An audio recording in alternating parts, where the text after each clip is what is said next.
24 November শুক্র মহারাজ আমাদের বৃশ্চিক রাশিতে গোচর করবেন, যেখানে মঙ্গল আর সূর্য কিন্তু অলরেডি বসে আছে। এখানে কর্কট রাশি লগ্নের জাতক জাতিকাদের বলবো একটা অভূতপূর্ব ভালো রাইজের সময় দেখতে পাবেন।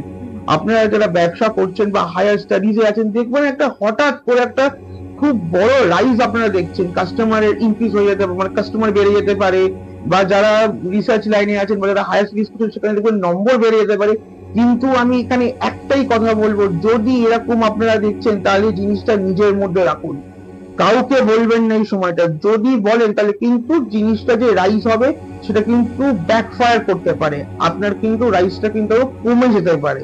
এই জন্য বলবো নিজের দিকে, নিজের কাছে চুপচাপ ভাবে জিনিসটা রাখবেন। রাইজ হচ্ছে হোক, যেমন হবার ঠিক আরো ভালো হবে।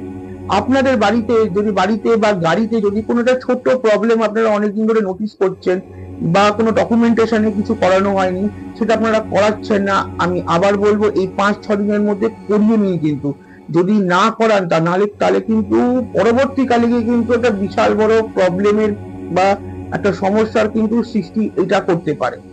আপনাদের সন্তানের জন্য কিন্তু খুব ভালো প্রাপ্তি যোগ, পড়াশোনা বলুন, কাজকর্ম বলুন, এটা খুব ভালো প্রাপ্তি যোগ এই সময়টা করবে।